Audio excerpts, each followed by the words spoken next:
नमस्कार साथियों, मैं डॉक्टर राजेश सर आप सभी का एकलव्य एग्रीकल्चर अकेडमी में स्वागत करता हूं। आप सभी का संस्थान में बहुत बहुत स्वागत है। आप सभी को पता है संस्थान UP CATET, BHU, JRF, SRF, net के लिए बैच चलाता रहता है। संस्थान में एफओ का बैच भी चलता रहता है। लेकिन इस समय आप सभी का यूपी कैटेट प्रवेश परीक्षा 2024 का परिणाम आ चुका है। उसकी काउंसलिंग भी प्रगति पर है। तो बहुत सारे बच्चे संस्थान से पढ़े हैं, क्योंकि संस्थान में यह बैच काफ़ी ज़ोर शोर से चलाया जाता है। तो बच्चों का परिणाम भी आया है और उन्हीं बच्चों के जो अच्छे रैंक भी लाए हैं, उनके नामों पर, उनके रैंक पर काफ़ी विवाद भी चला। लेकिन वो क्या रहा, कैसा रहा, वो बच्चे अपने बारे में स्वयं बताएंगे भी। और उन्हीं में कुछ बच्चों का इंटरव्यू आपके समक्ष इसलिए लाया जा रहा ताकि आगामी तैयारी करने वाले छात्र अपनी तैयारी कैसे करें, संस्थानों के चुनाव में क्या क्या चीज़ें देख पाएँ, इन सभी को लेकर के हम उन बच्चों का इंटरव्यू आप सभी के समक्ष लेके आ रहे हैं। जो बच्चों ने अपने अच्छे रैंक को सिक्योर किया है, कैसे किया है, वो स्वयं बताएंगे। क्योंकि इसके बारे में अब वो अपना ही परिचय देंगे तो मुझे लगता है आप सभी के लिए एक बेहतर होगा। आप लोग भी समझ पाएंगे, अपने बारे में निर्णय ले पाएंगे। आप कैसा, कहाँ जाएं, क्या करें, कैसे तैयारी करें, ये सब कुछ इन बच्चों के माध्यम से आप सभी को अवगत हो पाएगा।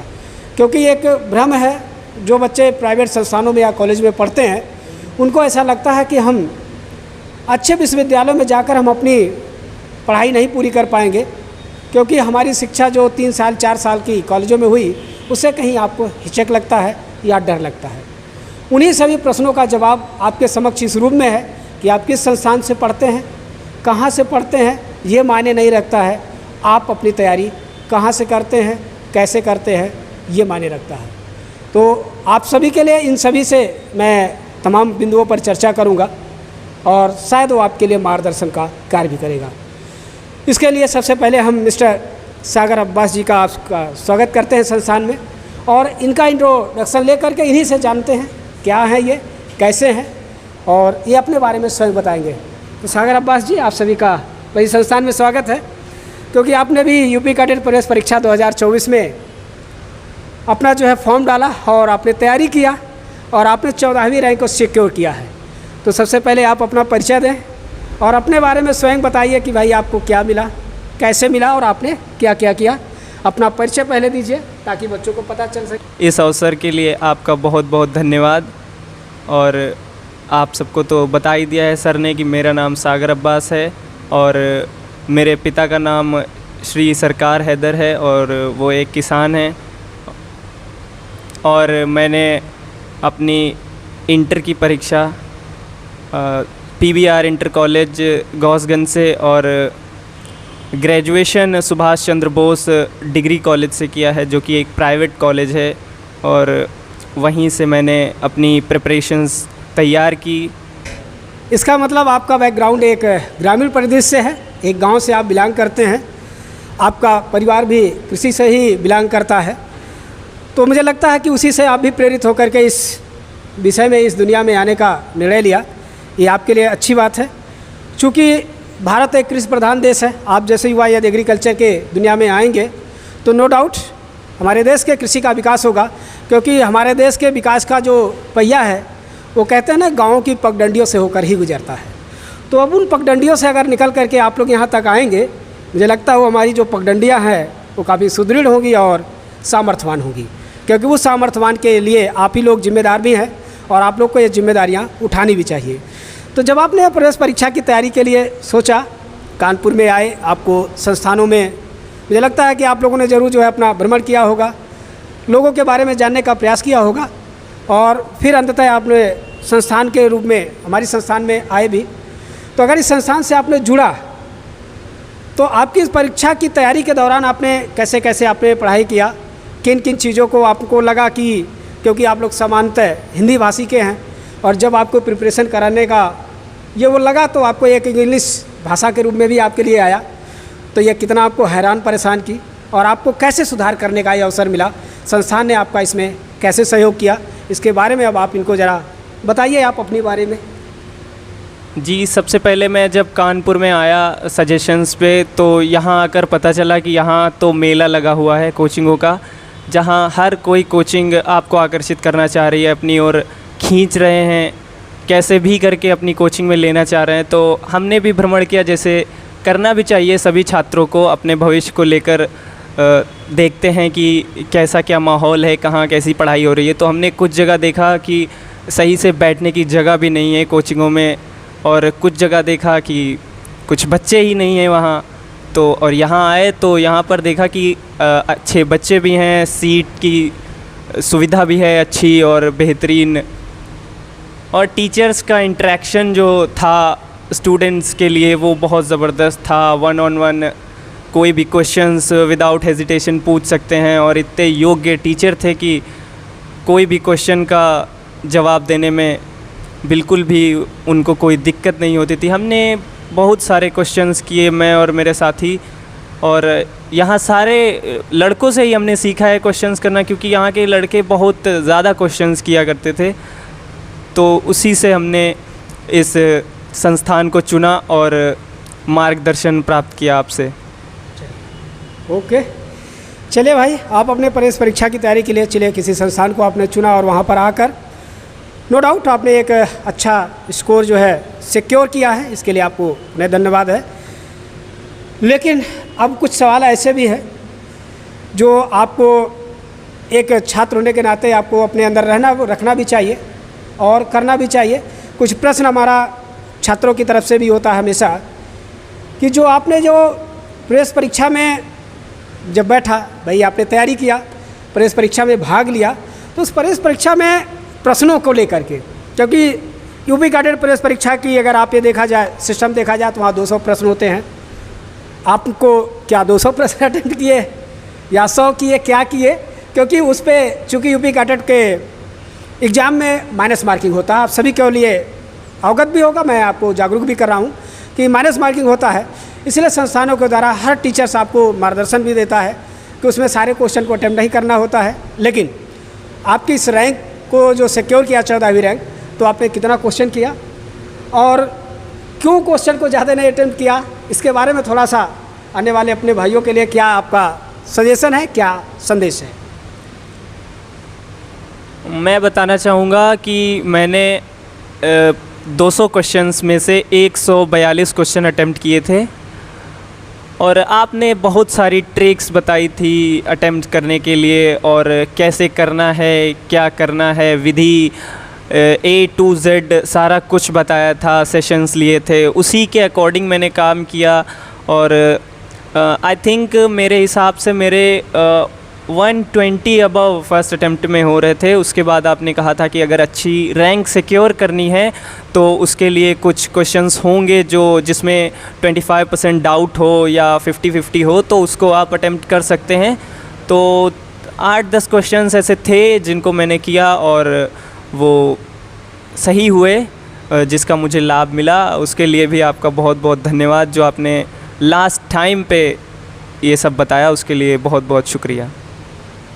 ओके, ये तैयारी का एक स्ट्रेटजी है। देखिए छात्रों, आप सभी को मैं अवगत करा रहा हूँ, क्योंकि जब भी किसी भी प्रवेश परीक्षा में माइनस मार्किंग होती है तो वहाँ पर आप कितना क्वेश्चन अटेम्प्ट करते हैं ये मायने नहीं रखता है, मायने आप ये रखता है कि आपके क्वेश्चन में गलतियाँ कितनी कम है। इसलिए यूपी कैडेट के बारे में मैं आपको अगर बताना चाहूँ, किसी भी छात्र का अगर 100 आसपास अगर वो सही कर ले जाता है बच्चा, तो उसकी रैंक सदैव अंडर 100 के रहेगी, उससे ऊपर नहीं जा सकती। और जब आपको इतने क्वेश्चन पहले अटेम्प्ट में सही हो जाते, मान के चले आप बहुत अच्छी स्थिति में है। फिर आपको अगर कुछ लगता है किसी में 2 ऑप्शंस में संदेह है तो आप उसे टिक कर सकते हैं। ये मेरा एक अपना सुझाव है। बाकी कभी कभी पेपर्स किस रूप में आते हैं तो वो चीज़ें आती है, लेकिन इन बच्चों ने भी उस ट्रिक का उपयोग किया और आज एक अच्छे रैंक को सिक्योर करके अपने आप को यहाँ पाए हैं। अब आप मुझे बताइए, यूपी कैडेट की काउंसलिंग तो पूरी हो चुकी है, आपका काउंसलिंग हो चुका है। वर्तमान में आपको किस विश्वविद्यालय में और कौन से विभाग में आपको जो है प्रवेश मिला है, यह भी बच्चों को ज़रा आप लोग बताने का प्रयास करें। तो ये क्या रहा आपका? जी, मैं काउंसलिंग में अभी तक पूरा प्रोसेस हो चुका है, मेरा रजिस्ट्रेशन हो चुका है, अलॉटमेंट भी हो गया है, फ़ीस भी कट चुकी है। तो मुझे एग्रोनॉमी चंद्रशेखर आज़ाद कृषि एवं प्रौद्योगिकी विश्वविद्यालय में मिली है और यही मेरी चॉइस भी थी, फ़र्स्ट चॉइस यही थी कि मुझे एग्रोनॉमी मिले। और मैं रिलाय रहा अपने यहाँ की टेक्निकल टीम पे और उन्होंने बहुत ही अच्छी तरीके से, मेरी 14 रैंक है, कुछ लोग कह भी रहे थे कि 14 रैंक पे एग्रोनॉमी नहीं मिलती है सीएसए में, लेकिन टेक्निकल टीम ज़बरदस्त काम करती है, वो दिखाया उन्होंने। मुझे भरोसा नहीं था, मैंने जीपीबी भी सोच ली थी कि सीएसए में रहेंगे जीपीबी ले लेंगे, लेकिन उन्होंने एग्रोनॉमी दिला दी मुझे। धन्यवाद सर। ठीक है, देखिए कहने का तात्पर्य 14वीं रैंक पर सीएसए में आपको एग्रोनॉमी ऑफ़र हो रही है।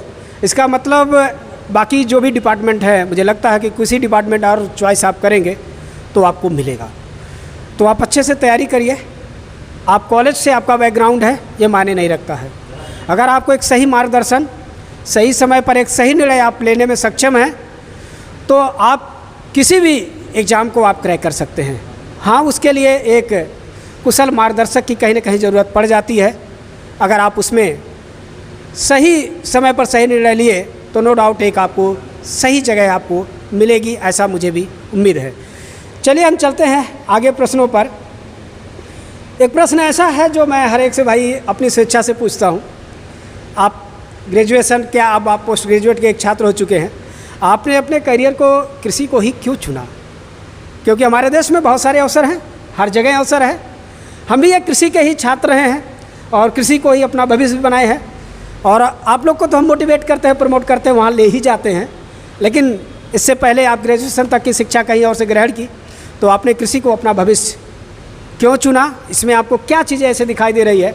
क्योंकि बहुत सारे बच्चे आप लोगों से प्रेरित होकर के कृषि में अपना भविष्य देखना चाहते हैं, तो ताकि उनको भी ये लगे कि हाँ, अगर हम यहाँ पे जाएंगे तो ये चीज़ें हमें मिलेगी। कौन सी ऐसी चीज़ है जो आपको काफ़ी मोटिवेट की है इसके लिए?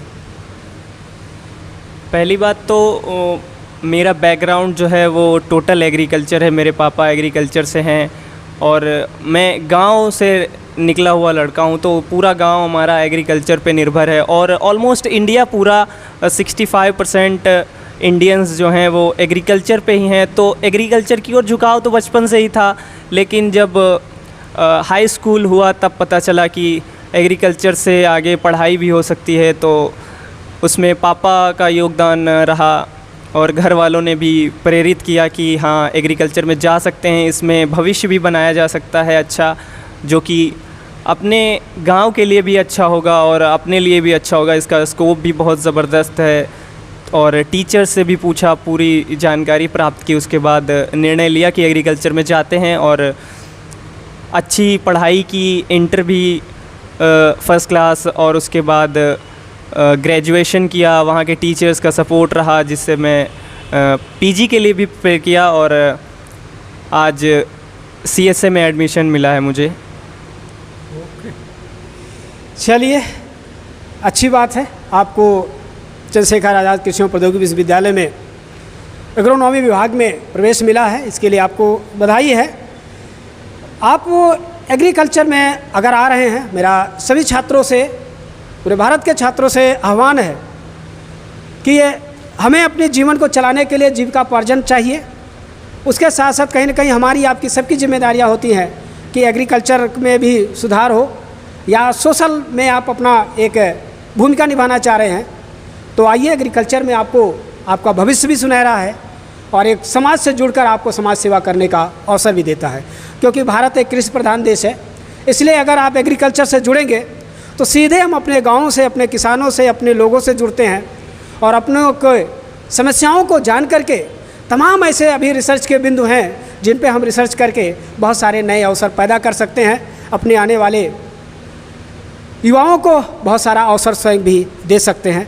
तो मुझे उम्मीद है आप सभी लोग ये सब कार्य को भी करेंगे और आने वाले अपने नौनिहालों को हम लोग अवसर अच्छा दे पाएंगे।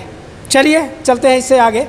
अब आप बताइए हमें, आपको तो आगे निकल गए, लेकिन जो आगामी बच्चे तैयारी करेंगे उनके लिए एक रास्ता क्या है? चूँकि आप लोगों ने पढ़ा होगा, तो कितने घंटे पढ़ा? कैसे पढ़ा। और ये चूँकि आप लोग सभी का ड्रीम रहता है यूपी कैटेट के परीक्षा में भी हमें चंद्रशेखर राधा कृषि प्रौद्योगिकी मिले, उसमें अगर आपको agronomy, soil science, genetic plant breeding मिलता है तो बहुत अच्छा माना जाता है। क्योंकि अगर आप जैसे कॉलेज के छात्र इन रैंक को सिक्योर करते हैं तो इस बात को यह सिद्ध करता है कि जो ऑलरेडी जो बच्चे इन विश्वविद्यालयों से BSc AG कर रहे हैं या विश्वविद्यालयों में अध्ययनरत हैं, कहीं ना कहीं उन सभी बच्चों को आप पीछे करके आप कॉलेज के रूप में एक विश्वविद्यालय के बच्चों को पीछे कर रहे हैं। तो नो डाउट आपकी एक रणनीति, आपकी स्ट्रेटजी एक इतनी अच्छी रही कि कोई ना कोई आपकी वजह से एक विश्वविद्यालय में अध्ययनरत बच्चा पीछे भी गया है और आप चूँकि वहाँ पर आए हैं तो यही हुआ। तो आखिर ये कैसे आपने इसको सिक्योर किया, आपका व्यक्तिगत एक स्ट्रेटजी क्या रहा, ये मेरा जानने का मकसद है इसमें।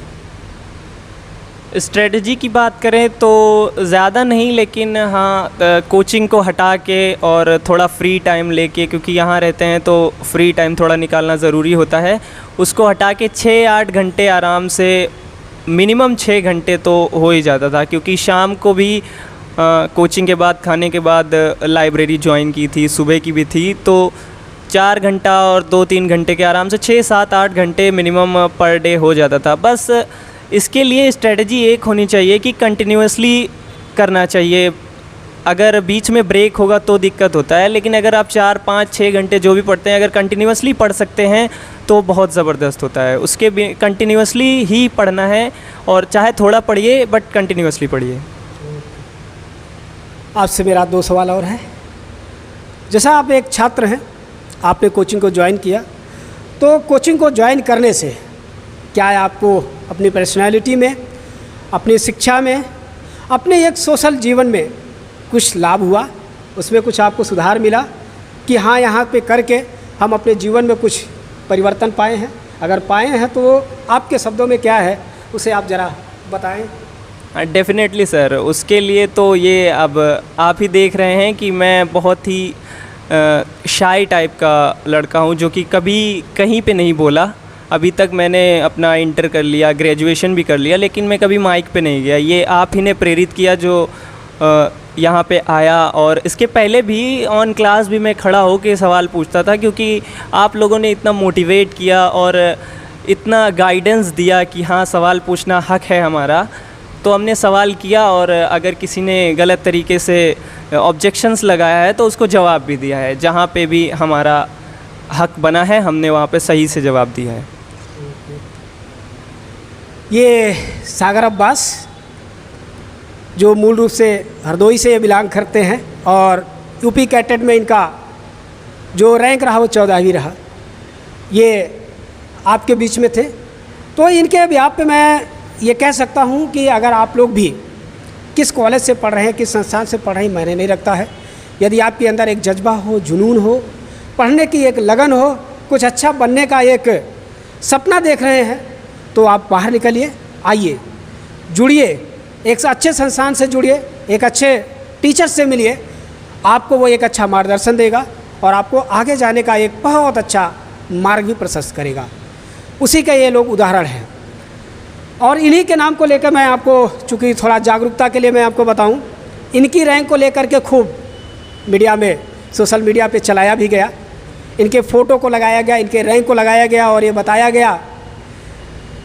इन लोगों का रैंक जब आया, इन लोगों को पता चला कि हाँ हमारी फ़ोटो को वायरल किया जा रहा कहीं और, तो इन लोगों ने जब ऑब्जेक्शन किया तो इन लोगों को ये सिद्ध कर दिया गया कि आप लोग तो एग्रीकल्चर के छात्र हैं ही नहीं। लेकिन अब ये है कि नहीं है, अब इसके बारे में तो इन लोगों ने जानकारी वो दे ही दिया था। लेकिन मेरा संदेश है, चूँकि मैं 12 साल से मैं भी एक विश्वविद्यालय का छात्र भी रहा हूँ, और छात्र रहते हुए मैं इस संस्था का स्थापना भी किया, और आपके बीच में बच्चों को लेकर के हमेशा कार्य भी करता रहता हूँ।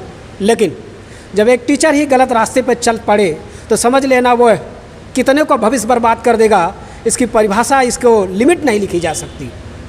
और ये सवाल का जवाब उस टीचर ने ही दिया कि कुछ भी मेरे द्वारा गलत नहीं है, लेकिन गलती की इतनी भरमार है, अगर उसको मैं ऑन रिकॉर्ड गिनाने लगूंगा तो शायद उसका जवाब देना मुश्किल हो जाएगा। इसलिए संदेश ये है, बच्चों के भविष्य को बनाइए, लेकिन कभी गलत का सहारा ना लीजिए, क्योंकि गलत का सहारा लेने से, एक टीचर जब गलती करता है तो लाखों बच्चों का भविष्य बर्बाद होता है, और जब एक बच्चा गलती करता है तो सिर्फ उसका भविष्य बर्बाद होता है। इसलिए टीचर के रूप में गलती करने वालों को मेरा सिर्फ संदेश है। बाकी रही बात सबूत की, तो जिस दिन सबूत पे आ जाऊंगा उस दिन सबूत का जवाब देना शायद संभव नहीं हो पाएगा। इसलिए सबूत मत मांगिए, सही रास्ते पर बच्चों का भविष्य बनाइए, यही आवश्यक है। एक टीचर होने के नाते सिर्फ इतने कह भी सकता हूँ, और अगर टीचर होने का कुछ भी मर्यादा है तो इस बात पर अमल भी करना ज़रूरी होगा। बाकी सोशल मीडिया के माध्यम से आप सभी जान गए हैं कौन कर रहा क्या कर रहा है, लेकिन मुझे भी जब ज़रूरत आई तो फिर दोबारा, अभी ये मेरा पहला इंटरव्यू है सच्चाई के रूप में, और अगर दोबारा आया तो सबूत के रूप में वो नाम लेकर के मैं स्वयं भी आ सकता हूँ। तो आप सभी छात्रों को मेरा शुभकामना है, आप सब लोग पढ़िए, मेहनत करिए और आगे बढ़िए, लेकिन जागरूक इस बात को रहिए, क्योंकि टीचर के रूप में सिर्फ टीचर ही नहीं बचे हैं, पूर्ण रूप से उसे व्यवसाय बना चुके हैं। लेकिन मेरा मानना यह है कि शिक्षा को व्यवसाय ना बना करके एक शिक्षक के रूप में के आप अपना एक अच्छा शिक्षा का प्रसार करिए देश में, क्योंकि देश को इसकी बड़ी आवश्यकता है। क्योंकि जो अगर आप शिक्षा दे रहे हैं तो ऐसा नहीं है कि आपको पैसा नहीं मिल रहा है, आप उसे स्वीकार करिए। और देश के उत्थान में, किसी भी देश या किसी भी समाज के उत्थान में शिक्षा ही एक मेरुदंड है। तो मुझे लगता है उस मेरुदंड को हम इतना मजबूत बनाएं ताकि हमारे देश, हमारे समाज की उन्नति हो, और हर युवाओं का शिक्षक पर उतना ही उम्मीद आज भी बना रहे जैसा पहले इस देश की सभ्यता में बनी थी। तो हमें उम्मीद है आप सभी लोग इसमें बेहतर करेंगे, और सभी छात्रों को हमारा बहुत बहुत बधाई है। आगामी प्रवेश परीक्षा के लिए हमारी संस्थान भी एकलव्य एग्रीकल्चर अकेडमी के द्वारा 1 वर्षीय batch UP cadet, BHU, JRF, SRF के लिए EON FO का भी हमारा बैच प्रारंभ हो चुका है। संस्थान ने ABM का भी बैच अपने यहाँ प्रारंभ कर दिया है। सभी इच्छुक अभ्यर्थी आएँ, आप सभी लोग पहले डेमो लीजिए, पढ़िए, हमारे यहाँ की पूरी टीम से मिलिए, पूरे टीचर से मिलिए, उनसे पढ़िए, और ये देखिए कि अगर मैं उनसे कहता हूँ कि वो सभी लोग PhD करके और फिर पढ़ा रहे हैं तो क्या वो किए हैं। उन सभी का मैं डेमो देने के लिए, उन सभी का पूरा डाटा देने के लिए तैयार हूँ। आप उनसे मिलिए, उनसे पढ़िए, देखिए वो आपके भविष्य को लेकर कितने फेमिलियर हैं, और कितना जो है आपके सवालों को लेकर के सहजता के साथ आपको वहाँ तक पहुँचाने का प्रयास करते हैं। क्योंकि ये दूसरी एक दुनिया और आपके समक्ष रख दी गई है, PDF की दुनिया, PPT की दुनिया। ये PPT की दुनिया आपको मेंटली पैरालिसिस बनाती है, और जिन लोगों ने ये PPT की दुनिया को यहाँ पर रखा है उन्हीं को अगर ध्यान से देखें तो PPT हटाने के बाद वही नहीं पढ़ पा रहे हैं। क्योंकि जो दावा ठोकते हैं कि मैं बहुत कुछ बेहतर कर सकता हूँ, PPT हटाने के बाद वो पढ़ भी नहीं पा रहे हैं उस अपने ही मैटर को। मैंने देखा, आप ही लोग हमारे पास भेजते रहते हैं। तो थोड़ा सा करके सीखिए, जो अपने नोट्स को आप लिखेंगे, अपने हाथों से लिखेंगे, सुन के लिखेंगे, समझ के लिखेंगे, वह आपको आगे ले जाएगा। मेरा एक टीचर होने के नाते आप सभी को ये सुझाव है कि किताबों पर भरोसा रखिए, अच्छे टीचरों पर भरोसा रखिए, अच्छे नोट्स को बनाइए, खुद उसको लिखिए, क्योंकि अगर वो चीज़ें आपने बनाया होगा तो आपको कोई दिक्कत नहीं आएगी। और हमारा मानना है कि बच्चों को एक अच्छी शिक्षा कॉन्सेप्ट को पढ़ा कर दी जाए, PPT के सहारे ना दी जाए, उन्हें समझाया जाए, उसे लिखाया जाए, उनसे नोट्स बनवाया जाए, और वो नोट्स उन बच्चों के लिए ब्रह्मास्त्र की तरह कार्य करता है। तो हमें उम्मीद है आप सभी लोगों को ये इंटरव्यू आप लोग के लिए फ़ायदेमंद होगा। सागर अब्बास जी, आपका बहुत बहुत धन्यवाद, चूँकि आपने समय दिया, और ये बच्चे आपसे प्रेरित होकर ज़रूर एक अच्छे मार्गदर्शन का अवसर पाएंगे। क्योंकि गलत और सही के बीच में निर्णय होने के लिए ही मैं आप लोगों को लाया था, क्योंकि ये विवाद आपके नाम का खड़ा किया गया था कि आप कहीं पढ़ते हैं। एक चीज़ और आप क्लियर कर दीजिए कि क्या किसी अन्य संस्था में आप इनरोल्ड थे, ऑनलाइन ऑफलाइन किसी मोड में? क्योंकि अगर संस्थाओं ने आपको चैलेंज किया तो मुझे लगता है इस सवाल का जवाब मिल जाना चाहिए कि क्या आप कहीं इनरोल्ड थे या नहीं थे। इस सवाल का जवाब जरूर देते जाएं, क्योंकि बच्चों को, ताकि ये श्योर हो जाए कि आप थे या नहीं, क्यों आपके नाम का उपयोग किया गया, क्या वो गलत था या सही था। इन सवालों का जवाब देते जाइए, क्योंकि ये कॉमर्शियलाइजेशन जो किया जा रहा, ताकि इस पर विराम लग सके। मैं तो बिल्कुल भी कहीं भी नहीं गया। जैसा कि मैंने आपसे बताया, एक आध डेमो लेने गया था, जो कि अलाउड भी है, यहाँ किसी भी जगह जा सकते हैं। यहाँ भी आपने डेमो ही दिया था तो मैं रुका। लेकिन अगर रजिस्ट्रेशन की बात की जाए, फ़ी पेमेंट की बात की जाए, तो वैसे तो मैं ऑनलाइन ही करता हूँ। आप दिखा भी सकते हैं कि मैंने आपका पेमेंट जो किया वो ऑनलाइन मोड में किया। तो अगर कोई दिखा दे कि मैंने ऑनलाइन मोड में पेमेंट किया है, या ऑनलाइन या ऑफ़लाइन किसी तरीके का पेमेंट का, तो मान सकते हैं। अदरवाइज़ मैं तो कहीं नहीं गया। चलिए ठीक है, ये इसलिए सवाल मैंने पूछा आपसे क्योंकि आपके नाम का, आपके फ़ोटो का उपयोग किया गया और एक कहा गया कि हमारे संस्था के छात्र हैं, लेकिन जब आप ही ने रिएक्ट किया कि नहीं ऐसा नहीं है, तो आप ही को बाद में ये सिद्ध कर दिया गया कि आप एग्रीकल्चर के छात्र हैं ही नहीं। अगर इसकी सबूत होगी तो अभी स्क्रीन सारे सोशल मीडिया पे पड़े हैं, मैं उनको भी दे दूंगा, जिसको ज़रूरत होगी उनको दीजिएगा। आपको बहुत बहुत धन्यवाद, आपको शुभकामनाएं। आप अपने पोस्ट ग्रेजुएट को भी बेहतर करें और उसमें भी बेहतर करके आए, हमारे देश का, हमारे समाज का, अपने गांव का, अपने माँ बाप का नाम रोशन करें। इसके लिए आपको संस्था की तरफ से अग्रिम शुभकामनाएं।